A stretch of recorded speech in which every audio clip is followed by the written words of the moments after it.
The art of warfare is changing. Last year, Azerbaijan and Armenia went to war over the disputed Nagorno-Karabakh region.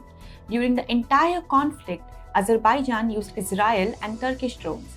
This was probably the first conflict that exposed the vulnerability of conventional military assets when faced with fully autonomous combat drones.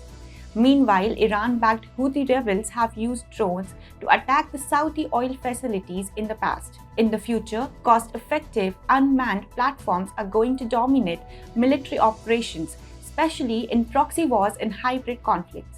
India too is realizing the changing art of warfare and is looking to arm itself with lethal, fully autonomous drones to carry out offensive operations. Hi and welcome, you're watching TFI English, the national socio-political analysis arm of the TFI Media Group. I am your host Isha, and in this video I will tell you how India is getting its defense forces ready for more Balakot-style missions in Pakistan and China. The Indian Defense Forces are all set to make a major leap in their cross-border strike capabilities. The Indian Army has reportedly signed a contract to purchase 120 armed drones or Sky Strikers under its emergency procurement powers. This is a part of India's defense strategy to fulfill its security need in the context of the threats posed by China and Pakistan. The Sky Strikers will be manufactured in Bangalore by a joint venture between Adani's Alpha Design and Israel's Elbit Systems. The official website of Elbit Systems gives a detailed description of Sky Striker. It describes the armed drone as a cost-effective loitering munition that is capable of long-range, precise, tactical strikes.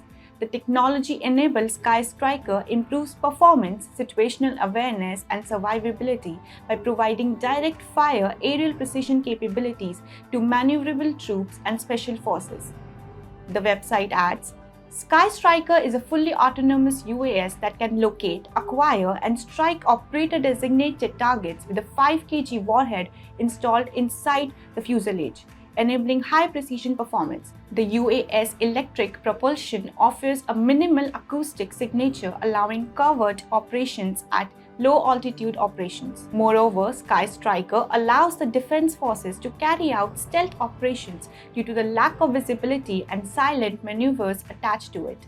The armed drones are suited to the needs of a modern battlefield. Sky Striker functions on broadly the same models as Israel's Harpy, which is essentially a suicide drone that loiters over the battlefield. Its remote operator searching for targets, and once it locks a target, the drone files in and destroys both itself and the target. In 2019, India had responded to Pakistani terror activity by carrying out airstrikes over Pakistani's Balakot.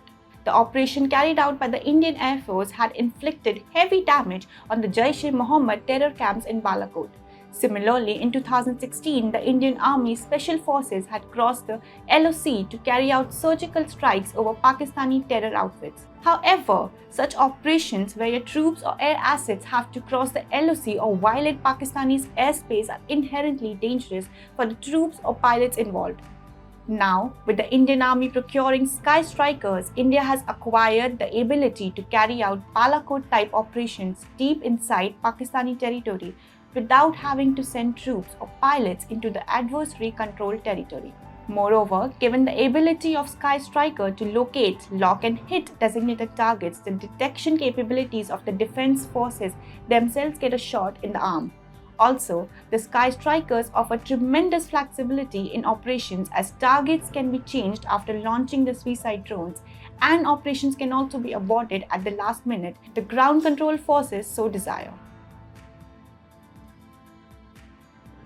The Pakistani-sponsored terror establishment has got energized after the Taliban's resurgence in Afghanistan. Pakistan thinks that the Taliban will aid it in getting hold of Kashmir. It genuinely believes that with the Taliban overrunning Afghanistan, the extremist group can divert a significant chunk of its fighter force to liberate Kashmir from India. India cannot stay oblivious to the fact that Pakistan is constantly plotting and planning terror attacks in Jammu and Kashmir and other parts of India. On Monday, India's security forces averted a major terror attack in Srinagar by detecting and defusing 6 hand grenades placed in a sandbag on a busy road. Moreover, serious concerns regarding the use of drones by the adversary forces came into the picture when suspected Pakistan-based terrorists used 2 drones to attack the Jammu Air Force Station in June. India is bolstering its anti-drone capabilities to protect its military bases from such attacks in the future. However, strike capabilities are also required for creating a deterrent effect over Pakistan. Over the past few years, China has intensified its efforts to design and manufacture unmanned platforms based on artificial intelligence. China is the biggest exporter of combat drones, though the US continues to lead the export market in the general drone sector. At the end of the day, China is actively considering using combat drones in its international military conflicts, including one with India. And therefore, India must build its own capabilities to ensure that there is not a mismatch of firepower in the drone sector. Moreover, as Chinese President Jinping becomes internally weak, he is making people rally around the flag, a phenomenon that world leaders use to whip up jingoism and divert attention from internal issue by creating a false fear of national security threat.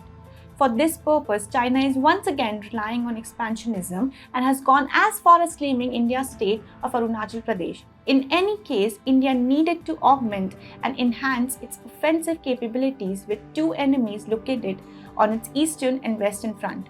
India is responding to the needs of a modern battlefield by purchasing suicide drones that can carry out surprise attacks and promote machine-led warfare.